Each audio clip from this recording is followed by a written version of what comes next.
स्वागत है आप सबका आपके अपने YouTube चैनल भाषा की बात में।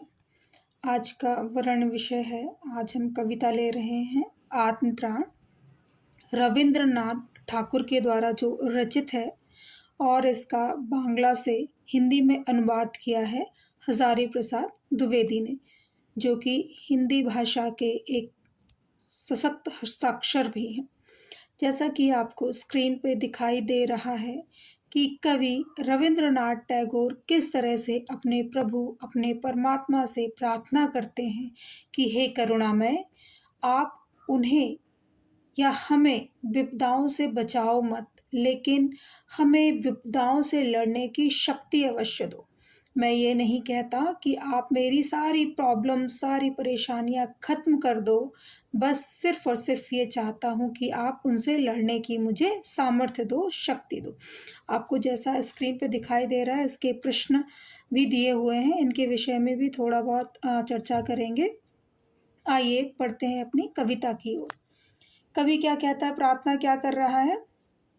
कवि प्रार्थना कर रहा है कि हे ईश्वर, हे परमात्मा, आप मुझे विपदाओं से बचाओ। यह मेरी प्रार्थना नहीं, केवल इतना हो करुणामय। करुणामय किसे कहा गया? ईश्वर के लिए, परमात्मा के लिए करुणामय कहा। कभी न विपदा में पाऊं भय, दुख ताप से व्यथित चित्त को ना दो सातवना नहीं सही। ठीक है, दुख ताप से व्यथित चित्त को ना दो संतावना नहीं सही, पर इतना होवे करुणा में, दुख को मैं कर सकूं सदा जय। अभी इतनी पंक्तियों की व्याख्या समझते हैं। इन पंक्तियों की व्याख्या में क्या दिया है कि जो कवि हैं, कवि अपने मन की बात इस कविता के माध्यम से कर रहे हैं। वो ये बताना चाह रहे हैं कि हे परमात्मा, हे ईश्वर, आप मुझे कभी भी विपदाओं से बचाओ मत, ऐसी मैं प्रार्थना नहीं करता। केवल हे परमात्मा, हे करुणा को धारण करने वाले, सब जीवों पर दया करने वाले, बस इतना कर दो कि मैं किसी भी परेशानी में उससे डरूं ना, भय ना पाऊं। दुख ताप से व्यथित चित्त को ना दो संतावना। क्या कह रहे? जब मेरा मन, ताप मतलब कहते हैं अग्नि को, अग्नि रूपी दुख से व्यथित हो, परेशान हो, उस समय आप मुझे इस तरह का, आप मुझे उन परेशानियों से संतावना देने का प्रयास न करें। मैं ऐसा बिल्कुल नहीं चाहता। कह रहे पर इतना होवे करुणामय, दुख को कर सकूं सदाई जय। क्या कह रहे हैं कि हे करुणामय, हे करुणा के सागर, कि मैं सदा सदा उन दुखों पर अपनी जय कर सकूं, मैं उनसे पीछे ना हटूं, उनसे डरूं ना। अब कवि क्या कहते हैं, कोई कहीं सहायक ना मिले।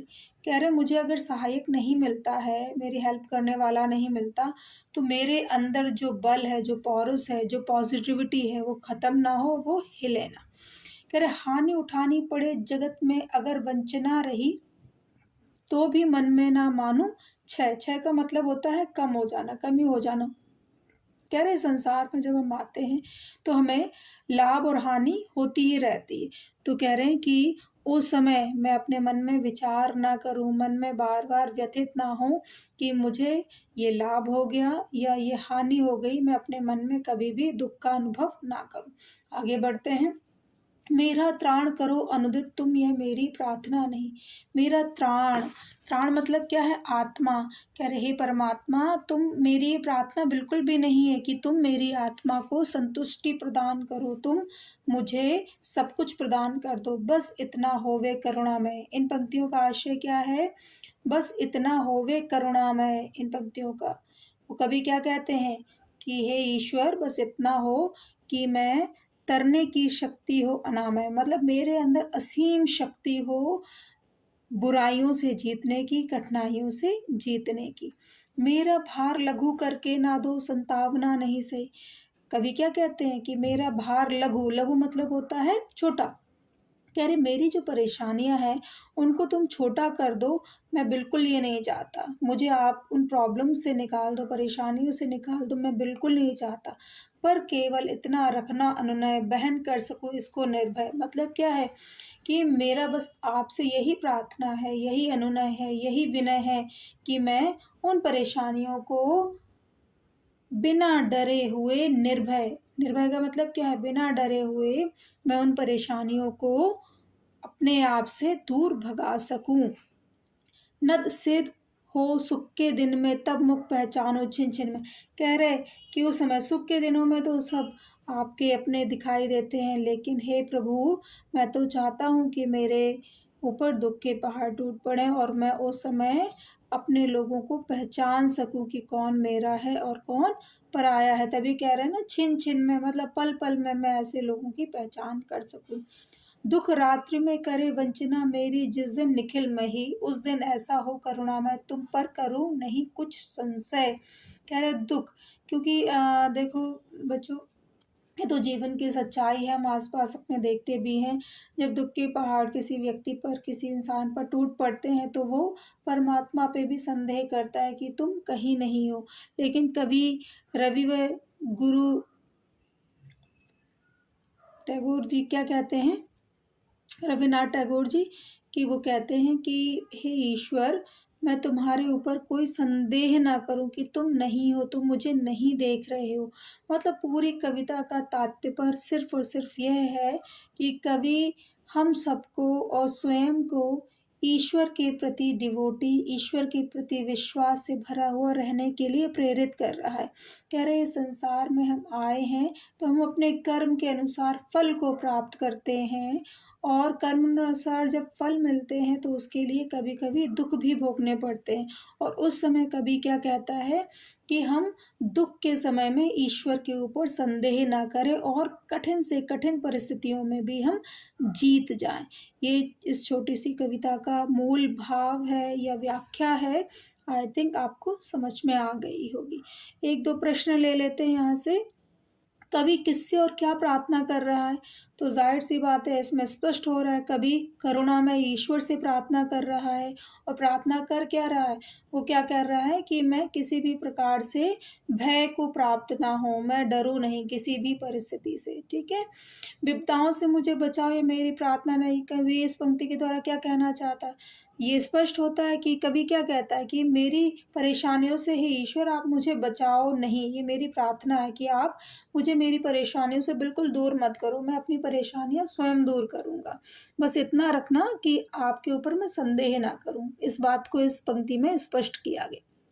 और क्या कभी सहायक के न मिलने पर क्या प्रार्थना करता है, कभी सहायक के न मिलने पर प्रार्थना करता है, ईश्वर मेरा अपना बल और पौरुष ना हिले, बस इतनी मेरी प्रार्थना आप स्वीकार करना।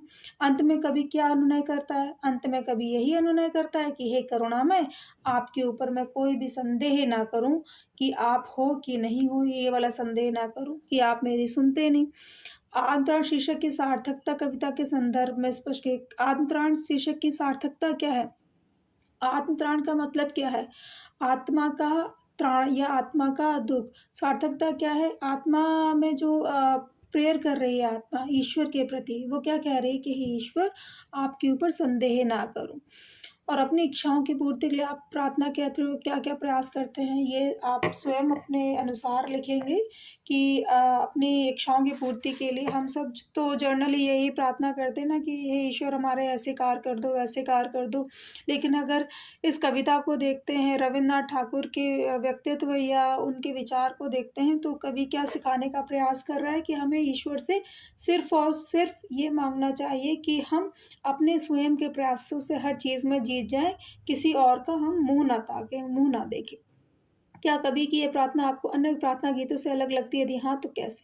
हाँ, जाहिर सी बात है, अन्य प्रार्थना गीतों से बिल्कुल अलग है ये आत्मत्राण कविता, क्योंकि अन्य प्रार्थना गीतों में ईश्वर को सर्वोपरि बता करके उससे ही सब कुछ करवाने की बात की जाती है कि वही सब कुछ कर दे हम लोगों के लिए, हम कुछ भी ना करें। और ये प्रार्थना गीत क्या कहता है कि ईश्वर को बिल्कुल एक साइड रख देता है, बस उससे ये प्रेयर कर रहा है कि मेरे स्वयं के अंदर से आत्मविश्वास ना खत्म हो, बस इतनी कृपा करना। बाकी सारा ईश्वर को एक साइड रख करके वो स्वयं ही मेहनत करने का प्रयास करता है। जाहिर सी बात है, ये प्रार्थना गीत बिल्कुल ही अलग है। आई थिंक आपको बहुत कुछ समझ में आ गया। Thank you for watching this video. Thank you so much.